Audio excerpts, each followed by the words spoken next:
Hello everyone, my name is Megan Cushman. Please join me on my journey through cultural competency throughout this semester. I want to start off by stating one of my favorite quotes from Nelson Mandela. It states, "Education is the most powerful weapon we can use to change the world." I now want to take a look at my pretest and posttest results. On my pretest for cultural competence, I scored a 78. On my post-test, I scored a 109. Under cultural competence with diverse groups, I scored a 166 on the pretest and a 242 on the post-test. One thing that really surprised me with these results was under the group women. I scored the same score on the pre and the post-test. I'm wondering if this is because maybe I am a woman. I did not focus on this group as much as I should because I thought I already knew everything I needed to know. This is very eye-opening for me to see that I can always learn something new, even if I think I already know everything about a certain group. There are many different identity groups that I'm a member of. I belong to groups that are dominant, border, as well as groups that are subordinate. The dominant groups, which are considered privileged that I am a member of, include my race, which is white, my sexual orientation, which is heterosexual, and my age, which is adult. Two groups that I'm a member of that are considered border groups include middle class and ability disability, which is people with temporary disabilities. I am also a member of a targeted group, which is considered subordinate. This group is my sex, which is women. Now I want to take a look into my cultural biography and some of the identities that I hold. I am a Christian, a wife to a husband, Josh, who've been married for over 8 years. I'm a mother to Maddie, who is 3, and Colton, who is 5. I'm a daughter, a granddaughter, a sister. I recently turned 30 this year. I'm an aunt. I'm an avid Braves and Auburn fan, War Eagle. I'm a friend, and I'm a college student. During this semester, I got to attend 4 different cultural immersions. I want to begin with the Indian Powwow Festival I attended at Stone Mountain Park with my family and a friend. At the beginning of this semester, I did not even know what the term First Nations people meant.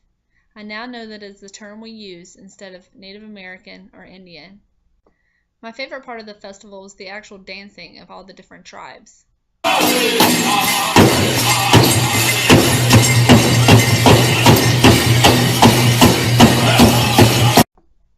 The festival offered a lot of different great activities and exhibitions.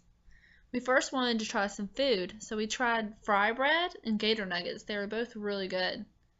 We attended some activities, such as an animal exhibition where she was showing us how they use different animal skins for hunting and as well for warmth. My son is holding at the top of the screen a deer skin, and he was laughing because the deer skin was actually bigger than he was. There was actually an exhibit set up to show us how they'd shave the fur off the deer skin and then wash it in the deer brains to make it soft so they could use it for clothing. It was very interesting.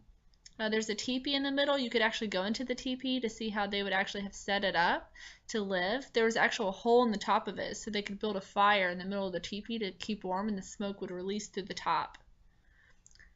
There was different exhibitions as well for food. They showed us the different items that they used to eat.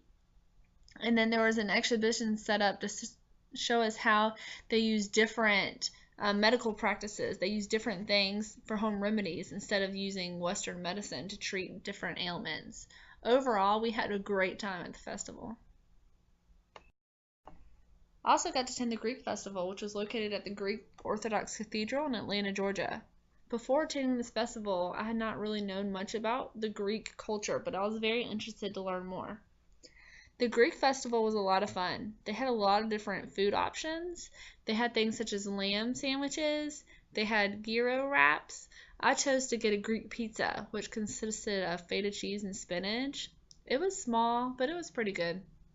We also got to take a tour of inside the cathedral.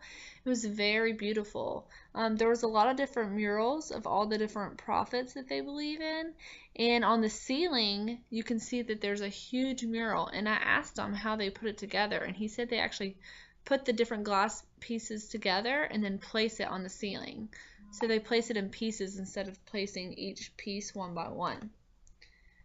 There was also a lamb that they were preparing to cook. They actually cut the lamb open and stuff it with garlic and different spices, and then they cook it on a spit for a little over 24 hours. So it was really neat to see that being prepared.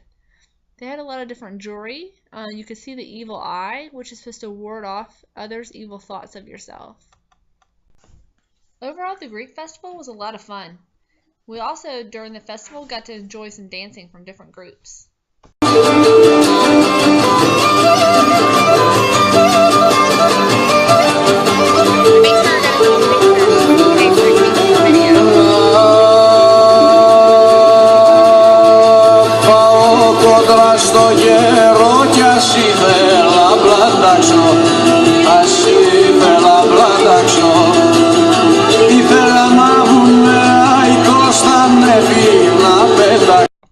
The next immersion I did was an interview with my friend Adriana for the group Latino Americans.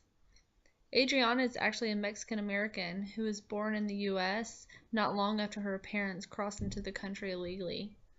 She told me about the story of how her parents came to the U.S. illegally. She said that her father used a coyote to cross over the river into Texas. A coyote is like a guide that illegal immigrants use to help them cross into the country, and they can charge up to $5,000 a head to help you. And she said it's very dangerous because if you don't pay them, that they will just kill you and leave you in the desert. She said that the coyote would not allow her mother and her older sister to come across the river because her sister was too young to swim, and he said that she would drown. So her father crossed over the river into Texas, and her mother got a pass to come shopping into the U.S. just for the day and just stayed and never went back to Mexico. Her aunt actually helped her mother and her father get on their feet until they could provide for themselves. Adriana grew up in Houston, Texas, in a Latino American community. She stated that although she grew up around other Latino Americans, she sometimes felt out of place because her parents required her to only speak English in the home. So when she would speak Spanish with her friends, she would call it Spanglish, and they would make fun of her for not being able to speak it properly and because she did not know of any of her culture from Mexico.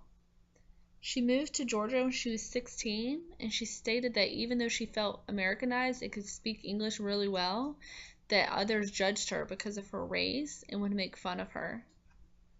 Adriana married her husband Mike 3 years ago. He is Cambodian American. She stated that her family had a really hard time with her relationship with her husband for a while because they wanted her to marry another Latino American. She stated that over time they've learned to accept that she loves Mike and that she's going to be with him whether they want her to or not. My interview with Adriana was very eye-opening to me.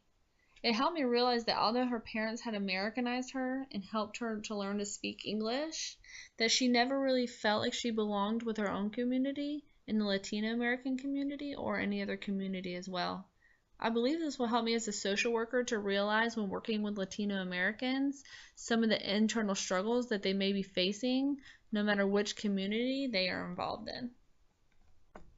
My last cultural immersion was an interview with Gavin and Eric, who are members of the LGBTQ community.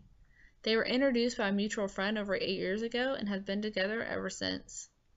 Gavin and Eric both grew up in parts of rural Georgia but had very different upbringings. Gavin's parents are very religious. He said that they never have been supportive of his lifestyle, and they do not talk about the fact that he is gay. They tried to take him to church when he was a teenager and said that he was just confused. Eric, on the other hand, had very supportive parents. They never questioned him, judged him, and have always accepted Gavin as his partner. They are worried that if anything ever happens to Gavin, that Gavin's parents would not allow Eric to be part of any decision making, and this is the main reason why they want to support gay marriage, especially in the state of Georgia. They don't feel like they should have to go out of state to get married. Both Gavin and Eric feel like they've never been discriminated against in their workplaces because of their sexual orientation. They stated that they're very glad laws are being changed, and they hope to one day be able to get married and adopt kids and have a family of their own. My action plan is to continue to educate myself on different cultures. I plan to become an advocate for the older person's populations. I want to advance their rights by educating myself on issues and becoming involved in different organizations. I hope you've enjoyed my journey through Cultural Competency this semester. I look forward to working with each and every one of you in our field.